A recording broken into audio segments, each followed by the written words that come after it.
हिमाचल दस्तक में एक बार फिर आपका स्वागत है। मैं हूं आपके साथ मस्त राम डलैल। पेश करते हैं हिमाचल प्रदेश की प्रमुख खबरें। राज्य के कर्मचारियों का 2 साल बाद मिलने वाला उच्च वेतनमान यथावत जारी रहेगा। हिमाचल दस्तक ने ये एक्सक्लूसिव खबर अपने तमाम दर्शकों के लिए लाइव स्ट्रीमिंग के माध्यम से सुबह ही साझा कर दी थी और इसे लेकर आज पूरा दिन वित्त विभाग और सरकार के बीच कसमकस बनी रही। अंततः वित्त विभाग ने इसे लेकर आज अपनी नई नोटिफिकेशन जारी कर दी। पिछली नोटिफिकेशन शनिवार को जारी हुई थी, अब शनिवार की नोटिफिकेशन को होल्ड कर दिया गया। इसकी फाइल मुख्यमंत्री को भेजी गई थी। इसमें कहा गया था कि कर्मचारियों के उच्च वेतनमान पर रोक लगाने की नोटिफिकेशन को फिलहाल आगामी आदेशों तक स्थगित कर दिया जाए और इसे मुख्यमंत्री के अप्रूवल के बाद स्थगित भी कर दिया गया। और इस आधार पर वित्त विभाग ने जो आज नोटिफिकेशन निकाली है उसमें सिर्फ ये कहा गया है कि हिमाचल प्रदेश के कर्मचारियों का वेतनमान, जो उच्च वेतनमान दिया गया था वह जारी रहेगा, आगामी आदेशों तक जारी रहेगा, उसे होल्ड कर दिया गया है पिछली नोटिफिकेशन को। इसके सीधे मायने ये हैं कि अब वो नोटिफिकेशन, पिछली नोटिफिकेशन विड्रॉ नहीं हुई है बल्कि उसे होल्ड किया गया है, क्योंकि विड्रॉ न करने के पीछे बड़ी वजह यह है कि ये फैसला प्रदेश मंत्रिमंडल की बैठक में लिया गया था। लिहाजा आज जो प्रपोजल वित्त विभाग ने तैयार की उसमें कहा कि सरकार के आदेश पर इस नोटिफिकेशन को होल्ड कर दिया है, यानी कि कर्मचारियों को उच्च वेतनमान पहले की तरह मिलता रहेगा। लेकिन इस शनिवार को जारी की गई नोटिफिकेशन को विड्रॉ करने के लिए ये एजेंडा एक बार फिर मंत्रिमंडल की बैठक में जाएगा और कैबिनेट की मंजूरी के बाद ही इस नोटिफिकेशन को विड्रॉ किया जाएगा। जो शनिवार की नोटिफिकेशन थी उसे विड्रॉ किया जाएगा, लेकिन इसे अब होल्ड कर दिया है।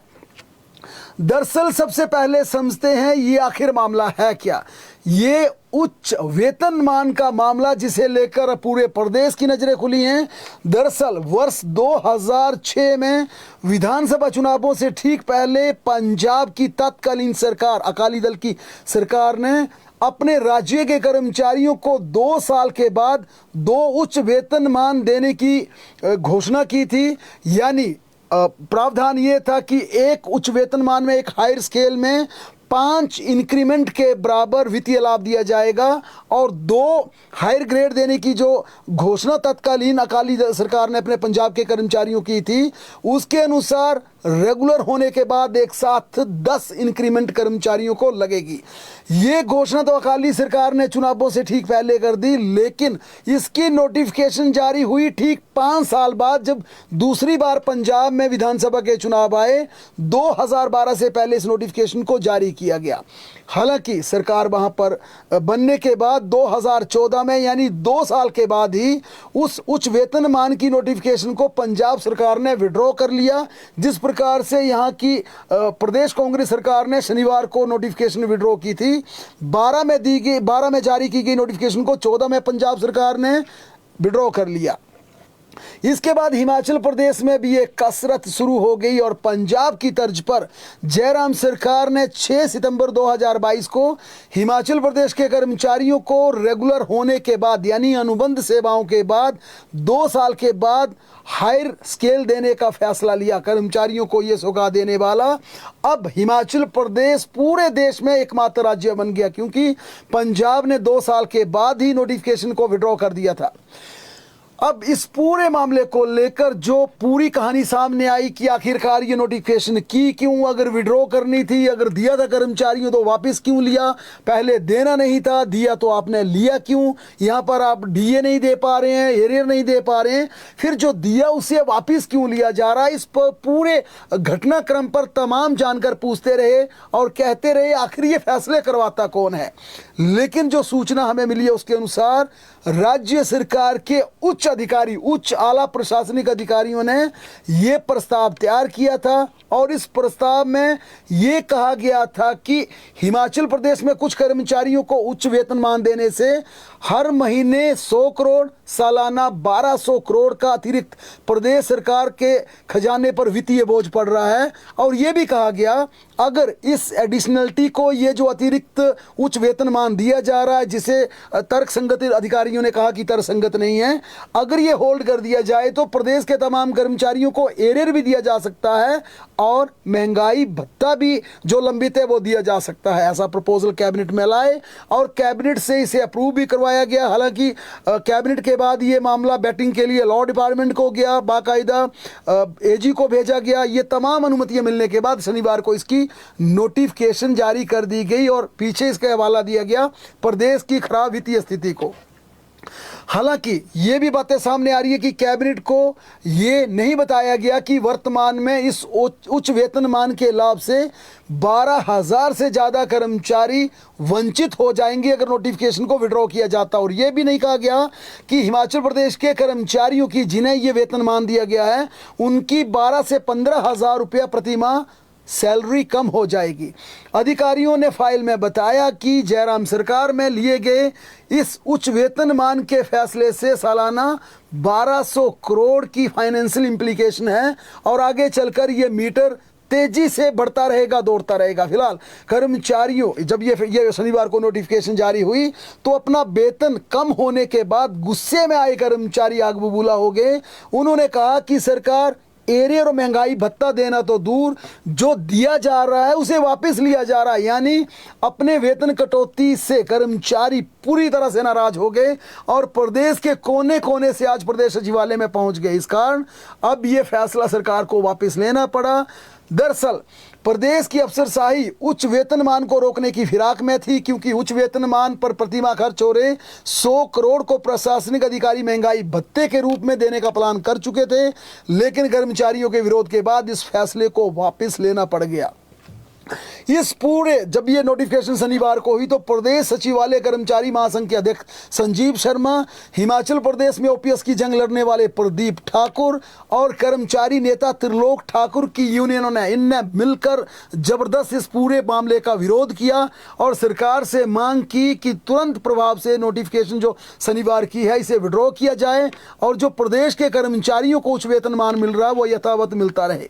इस मुद्दे पर मुख्यमंत्री सुखविंदर सिंह सुक्खू ने कहा कि हिमाचल प्रदेश के कर्मचारियों को दिया गया उच्च वेतनमान यथावत मिलता रहेगा, लेकिन भविष्य में भर्ती होने वाले कर्मचारियों को यह वेतनमान का लाभ नहीं मिलेगा, यानी कि उन्हें इस वेतनमान से वंचित होना पड़ेगा, ये कहा गया है। हालांकि अब जब इसकी पूरी प्रपोजल तैयार होगी, मंत्रिमंडल में जाएगी, मंत्रिमंडल से नोटिफिकेशन को विड्रॉ करने का ठप्पा लगवाया जाएगा, उसके बाद जब नोटिफिकेशन होगी उसमें यह तमाम बातों का जिक्र किया जाएगा, क्योंकि आज जो नोटिफिकेशन हुई है उसे आगामी आदेशों तक शनिवार की नोटिफिकेशन को होल्ड कर दिया है और उसके होल्ड करने का सीधा मतलब है कि कर्मचारियों को मिल रहा उच्च वेतनमान अब यथावत मिलता रहेगा फिलहाल आगामी आदेशों तक। उसके बाद आदेश क्या होता है ये देखने वाली बात हो, लेकिन जो हमें वित्त विभाग से जानकारी मिली है उसके अनुसार अब कैबिनेट से इस नोटिफिकेशन को विड्रॉ करने का एजेंडा भेजा जाएगा और इसकी अनुमति मांगी जाएगी। देश के प्रधानमंत्री नरेंद्र मोदी कल हिमाचल प्रदेश का दौरा करेंगे। वे आपदा प्रभावित क्षेत्रों का जायजा लेंगे। प्रधानमंत्री सुबह 11:15 बजे गग्गल एयरपोर्ट पहुंचेंगे। वहीं कांगड़ा में पीएम मोदी सूबे के मुख्यमंत्री सुखविंदर सिंह सुक्खू और अधिकारियों के साथ बैठक करेंगे। इस बैठक में नेता प्रतिपक्ष जयराम ठाकुर विशेष रूप से शामिल होंगे। मुख्यमंत्री सुक्खू प्राकृतिक आपदा से हुए नुकसान की प्रेजेंटेशन देंगे। वह पीएम से राहत पैकेज की मांग करेंगे। साथ में हिमाचल को आपदा प्रभावित राज्य घोषित करने का अनुरोध भी किया जाएगा। पीएम प्रवास के लिए सीएम कल सुबह धर्मशाला के लिए रवाना होंगे। इस दौरान वे पीएम मोदी से स्पेशल री पैकेज की मांग करेंगे और इसमें प्रधानमंत्री से नियमों में परिवर्तन करके मदद की मांग भी की जाएगी, क्योंकि हिमाचल में आपदा से कई लोग बेघर हुए हैं, लैंडलेस हुए हैं। ऐसे लोगों को मकान बनाने के लिए जमीन तक नहीं है, उनका सब कुछ इस आपदा में चला गया है। इस कारण कल का दौरा काफ़ी महत्वपूर्ण रहेगा। हालांकि पीएम के इस दौरे के बाद मुख्यमंत्री कल दिल्ली के लिए रवाना हो जाएंगे। दिल्ली में वे 16वें वित्त आयोग के चेयरमैन के साथ बैठक करेंगे। दिल्ली दौरे के दौरान मुख्यमंत्री पार्टी हाईकमान से मुलाकात करेंगे और पार्टी के प्रदेशाध्यक्ष को लेकर चर्चा करेंगे, कैबिनेट के विस्तार को लेकर चर्चा करेंगे। क्योंकि जब हिमाचल दौरे पर रजनी पाटिल आई थी तो कहा था कि 15 सितंबर से पहले हिमाचल प्रदेश कांग्रेस का अध्यक्ष बना दिया जाएगा। कहा कई बार लेकिन बना आज तक नहीं। इसलिए इस बार देखना होगा कि वाकई 15 सितंबर से पहले प्रदेश के संगठन का फैसला हो जाता है या फिर यह मामला यूं ही लटकता जाता है। क्योंकि हिमाचल में सत्तारूढ़ कांग्रेस 6 महीने 3 दिन से बिना संगठन के है। प्रदेश में 3 महीने बाद राज्य में पंचायती राज संस्थाओं के चुनाव का बिगुल बजेगा। ऐसे में सीएम सुक्खू हाईकमान से कांग्रेस संगठन को जल्द से जल्द गठन करने की डिमांड रख सकते हैं। सीएम कल यानी 9 सितंबर को दिल्ली प्रवास पर रहेंगे और 12 सितंबर शुक्रवार को दिल्ली से सीधे धर्मशाला वापस लौटेंगे। और इसके बाद मुख्यमंत्री ने हिमाचल प्रदेश मंत्रिमंडल की बैठक भी बुला ली है। मंत्रिमंडल की ये बैठक 15 सितंबर सोमवार को सुबह 11 बजे बुलाई गई है। इसमें कई महत्वपूर्ण मुद्दों पर चर्चा होनी है, खासकर डिजास्टर में लोगों को ज़मीन कैसे देनी है, उनका दोबारा उन्हें किस प्रकार से अपने पैरों पर खड़ा होना, इस प्रकार के फैसले लिए जा सकते हैं। हिमाचल प्रदेश आज पूर्ण साक्षर राज्य बन गया। अंतर्राष्ट्रीय साक्षरता दिवस पर राज्य सरकार ने शिमला के पीटरहॉफ में आयोजित कार्यक्रम के दौरान सीएम सुक्खू ने इसकी घोषणा की। उल्लास कार्यक्रम के तहत हिमाचल देश का चौथा पूर्ण साक्षर राज्य बन चुका है। देश में अभी तक उल्लास कार्यक्रम के तहत त्रिपुरा, मिजोरम, लक्षद्वीप पूर्ण साक्षर राज्य घोषित किए गए हैं। इन तीनों को पछाड़कर हिमाचल प्रदेश 99.02% के साथ साक्षरता के दर पर देश में अब शीर्ष पर पहुंच गया है। नेता प्रतिपक्ष जयराम ठाकुर ने कहा कि हिमाचल प्रदेश को प्राकृतिक आपदाओं से बचाने के लिए तात्कालिक उपायों के साथ लंबी सोच के साथ काम करना जरूरी है। उन्होंने कहा इस बार की आपदा में हजारों लोग बेघर हुए हैं। सेब सीजन और पर्यटन उद्योग बुरी तरह प्रभावित हुए हैं, जिस पर गंभीरता से सरकार को काम करना चाहिए। जयराम ठाकुर ने बताया कि प्रदेश के सभी सांसदों के साथ मिलकर वे दिल्ली में प्रधानमंत्री, गृह मंत्री और अन्य मंत्रियों से मुलाकात कर लौटे हैं, जिसके परिणाम स्वरूप हिमाचल प्रदेश को अब तक 205 करोड़ रुपए से अधिक वित्तीय सहायता प्रदान करवाई गई है। हिमाचल प्रदेश की आर्थिक सहायता के लिए पहले त्रिपुरा, फिर असम और अब उत्तर प्रदेश के मुख्यमंत्री योगी आदित्यनाथ आगे आए हैं। यूपी के मुख्यमंत्री ने हिमाचल प्रदेश की आपदा से निपटने के लिए 5 करोड़ की आर्थिक सहायता जारी की है। हिमाचल प्रदेश के पुलिस जवान जो कि पिछले 3 महीनों से आपदा में जुटे हैं, उन्होंने V1 टेस्ट की तिथि आगे बढ़ाने की डिमांड रखी है। हेड कांस्टेबल की पदोन्नति के लिए जिन तमाम कांस्टेबल ने इस परीक्षा में हिस्सा लेना है, इसके लिए 21 सितंबर को V1 टेस्ट की परीक्षा तिथि निर्धारित की गई है। अब इसके लिए 14 सितंबर को मॉक टेस्ट होना है। इस परीक्षा में करीब 4400 कांस्टेबल हिस्सा ले सकते हैं। इन्होंने थ्रू प्रॉपर चैनल सरकार को ईमेल भेजकर आग्रह किया है कि बरसात मौसम में प्रदेश के सभी पुलिस कांस्टेबल आपदा की ड्यूटी में तैनात है।